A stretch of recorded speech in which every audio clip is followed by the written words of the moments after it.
Dans le film documentaire réalisé en 2008, Quand les présidents d'Amérique mentent, le journaliste américain Norman Solomon montre la dynamique des attaques militaires américaines depuis la Seconde Guerre mondiale. Le président des États-Unis en fonction justifie une entrée en guerre avec un mensonge, comme par exemple en 1964, lorsque Johnson a faussement affirmé que les Vietnamiens du Nord avaient attaqué des navires de guerre américains dans le golfe du Tonkin. La presse reprend alors la version du président sans la remettre en question. Un jour, le public apprend que l'attaque militaire était basée sur un mensonge. Mais comme conclut Solomon, je cite, « C'est bien beau de dire que le système fonctionne, que la vérité est venue à la lumière, mais pour ceux qui sont morts, c'était déjà trop tard. » C'est précisément ce modèle de mensonge qui s'est également révélé lors de la guerre en Irak en 2003. Une invasion militaire des États-Unis, de la Grande-Bretagne et d'une coalition de volontaires en Irak a mené au renversement du président irakien Saddam Hussein. Cela est corroboré par le rapport final publié le 6 juillet 2016 par une commission d'enquête nommée par le gouvernement britannique. Ce rapport en 12 volumes sur l'implication de la Grande-Bretagne dans la guerre en Irak, environ 3 fois et demi la longueur de la Bible, est également appelé le rapport Chilcot, car le représentant du gouvernement maintenant à la retraite, John Chilcot, était le président de la commission. La chaîne d'information NTV du groupe de médias allemand RTL a fait le reportage suivant sur le rapport Chilcot, que les Britanniques attendaient depuis 7 ans. Blair a délibérément exagéré la menace venant d'Irak et trompé les Britanniques. En mars 2003, Saddam Hussein n'était pas une menace directe. Il était déjà connu que Blair et le président américain de l'époque, George W. Bush, avaient menti lorsqu'ils se préparaient à la guerre en Irak. Dès 2004, un rapport de la CIA, les services secrets américains, concluait que Saddam Hussein avait depuis longtemps cessé d'avoir des armes de destruction massive. Blair, contrairement à Bush, n'est pas allé jusqu'à laisser entendre que Saddam Hussein était en contact avec le réseau terroriste Al-Qaïda, qui aurait dirigé des avions de passagers vers le World Trade Center et le Pentagone le 11 septembre 2001. Mais Blair a également lié l'Irak à des groupes terroristes. La raison principale de l'attaque britannique en Irak était le pétrole. 5 mois avant la guerre en Irak, d'intenses discussions avaient eu lieu entre le gouvernement de Blair et des représentants de l'industrie pétrolière. Le gouvernement britannique est entré prématurément en guerre avant que les options pacifiques ne soient épuisées. En effet, selon le rapport, l'action militaire n'était pas le dernier recours à ce moment-là. Blair avait été averti avant la guerre qu'une invasion augmenterait la menace d'Al-Qaïda.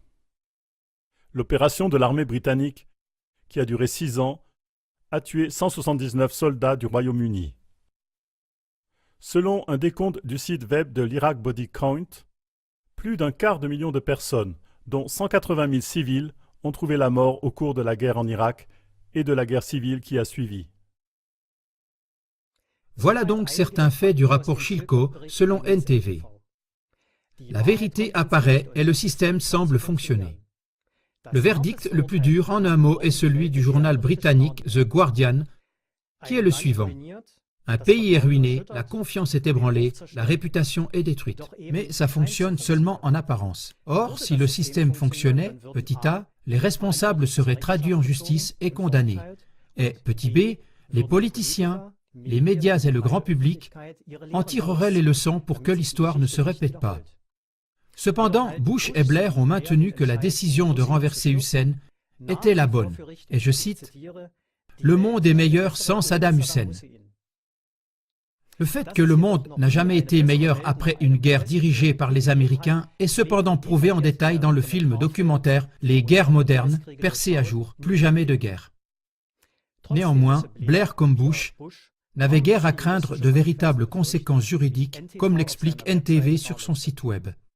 Ainsi, malgré le rapport Chilcot et d'autres dévoilements, rien ne semble changer. Au contraire, Blair a continué d'agir comme un belliciste, par exemple en considérant la décision du Parlement britannique de 2013 de ne pas intervenir en Syrie comme une erreur fondamentale, ainsi que l'a rapporté NTV.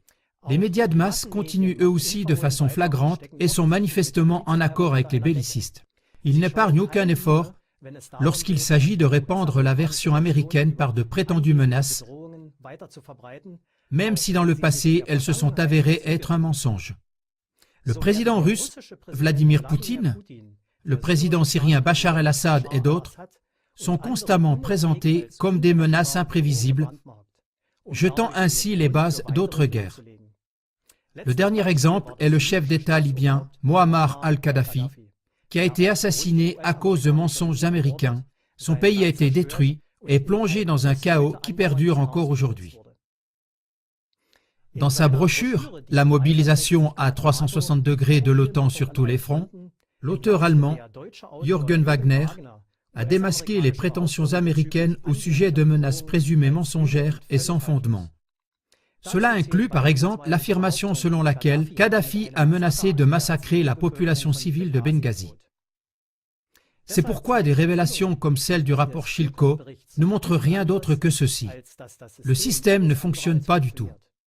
Comment pourrait-il en être autrement si face à de telles révélations contraires au droit international, il n'y a pas de tollé dans le paysage de la presse? Comment pourrait-il en être autrement si, ni au niveau politique, ni au niveau juridique, aucun effort n'est fait pour condamner les auteurs, réparer les dommages et pour que cela ne se reproduise jamais? C'est pourquoi vous aussi, aidez à sensibiliser le grand public aux mensonges de guerre, à susciter un tollé incessant au sein de la population et à briser la dynamique de guerre dévoilée par Norman Solomon et présentée au début de cette émission. Merci beaucoup. Besten Dank.